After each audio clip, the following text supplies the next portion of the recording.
नमस्कार। आज हम रक्षाबंधन 2025 पर थोड़ी गहराई से बात करने वाले हैं। हमारे पास जो जानकारी है उसमें कुछ बहुत ही कह सकते हैं अनोखे ज्योतिषीय संयोगों का जिक्र है। तो देखते हैं कि इस बार का रक्षाबंधन इतना अलग, इतना खास क्यों होने वाला है। हाँ, तो हम समझेंगे कि 2025 में राखी असल में किस दिन बांधी जानी चाहिए, सही वक्त क्या होगा, और ये जो सुनने में आ रहा है कि कोई 95 साल पुराना दुर्लभ संयोग बन रहा है, वो क्या है। और सबसे अच्छी बात शायद ये है कि जो मुख्य मुहूर्त है राखी का, उस पर भद्रा का साया नहीं है। तो चलिए पहले एकदम मूल बात से शुरू करते हैं। रक्षाबंधन जो श्रावण महीने की पूर्णिमा को होता है, भाई बहन के प्यार का त्योहार। बहनें राखी बांधती हैं, भाई रक्षा का वचन, तोहफे वगैरह देते हैं। और हाँ, इस दिन लक्ष्मी नारायण जी की पूजा का भी काफी महत्व है ना। बिल्कुल सही कहा आपने। देखिए, पंचांग अगर हम देखें तो 2025 में श्रावण पूर्णिमा तिथि जो है वो 8 अगस्त यानी शुक्रवार को दोपहर करीब 2:12 पे शुरू हो रही है, और अगले दिन शनिवार 9 अगस्त को दोपहर 1:24 पे ये खत्म होगी। अच्छा, 8 अगस्त दोपहर से 9 अगस्त दोपहर तक। लेकिन पूर्णिमा तिथि के साथ साथ को भद्रा का भी तो कुछ होता है जी। सुना है कि भद्रा में शुभ काम नहीं करने चाहिए। जी हाँ, ये जानना बहुत जरूरी है। भद्रा काल को ज्योतिष में शुभ नहीं माना जाता, खासकर ऐसे त्योहारों के लिए। तो 2025 में भद्रा जो है वो 8 अगस्त को दोपहर 2:12 मतलब पूर्णिमा तिथि के साथ ही शुरू हो जाएगी, और ये रहेगी 9 अगस्त की देर रात करीब 1:52 तक। अरे बाप रे, मतलब 8 अगस्त को तो दोपहर से लेकर पूरी शाम रात भद्रा ही रहेगी। हाँ। तो फिर राखी कब बंधेगी? 8 को तो मुश्किल है। हाँ, इसी वजह से, क्योंकि भद्रा का इतना लंबा समय है 8 तारीख को, तो ज्योतिषीय सलाह यही है कि रक्षाबंधन का पर्व 8 अगस्त की बजाय 9 अगस्त शनिवार को मनाया जाए। ठीक है, ये स्पष्ट हो गया।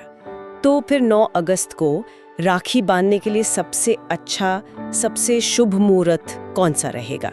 9 अगस्त को सुबह का समय बहुत ही उत्तम है। सुबह आप मानिए 5:21 बजे से लेकर दोपहर 1:24 बजे तक, जब तक पूर्णिमा तिथि प्रभावी है, ये राखी बांधने के लिए अत्यंत शुभ मुहूर्त है। इसके बाद तो फिर भाद्रपद महीने की प्रतिपदा तिथि लग जाएगी। ठीक है, तो समय मिल गया 9 अगस्त सुबह से दोपहर तक।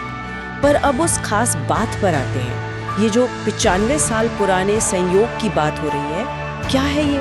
कुछ बहुत दुर्लभ लग रहा है सुनने में। जी हाँ, और यही बात 2025 के रक्षाबंधन को बहुत बहुत विशेष बना रही है। जो जानकारी मिली है उसके हिसाब से ऐसी ज्योतिषीय स्थिति, ऐसे ग्रहों नक्षत्रों का मेल लगभग 95 साल बाद बन रहा है। ये 1930 के जैसा है अगर हम तुलना करें। 1930? अच्छा, क्या समानताएं हैं? देखिए, कई चीजें हैं। पहली बात, 1930 में भी रक्षाबंधन शनिवार 9 अगस्त को ही था। दूसरी बात, पूर्णिमा तिथि का जो समय है वो भी बहुत करीब है। 1930 में शाम 4:27 तक थी, 2025 में दोपहर 1:24 तक।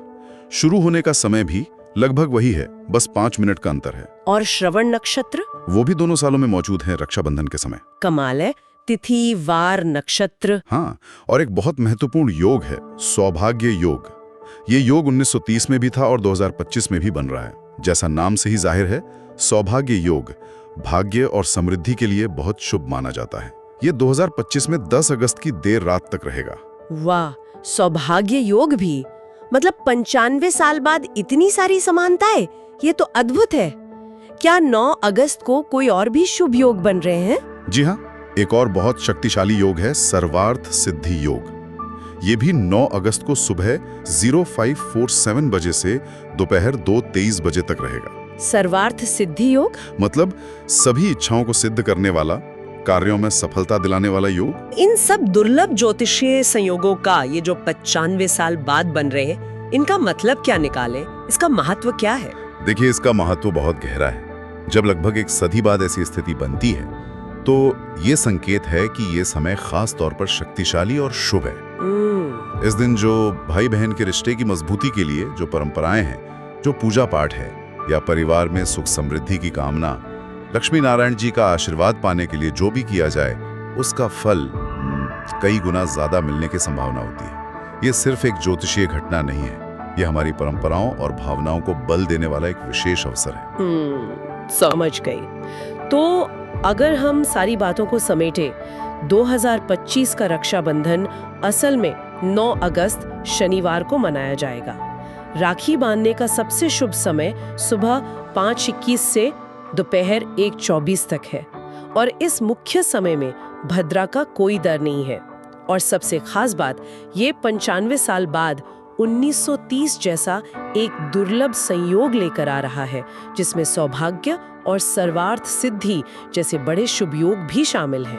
बिल्कुल सही। और जाते जाते एक विचार छोड़ जाता हूँ सबके लिए कि जब हम इतने सालों बाद, दशकों बाद या जैसे इस मामले में लगभग सदी बाद ऐसे दुर्लभ संयोगों को पहचान पाते हैं, तो क्या ब्रह्मांड में ऐसे और भी सूक्ष्म पैटर्न्स और भी लय हो सकती हैं जो शायद हमारे जीवन को, हमारी रीतियों को प्रभावित करती हों और जिन्हें पूरी तरह समझने में, पहचानने में हमें शायद अभी और सदियां लग जाएं? सोचने वाली बात है।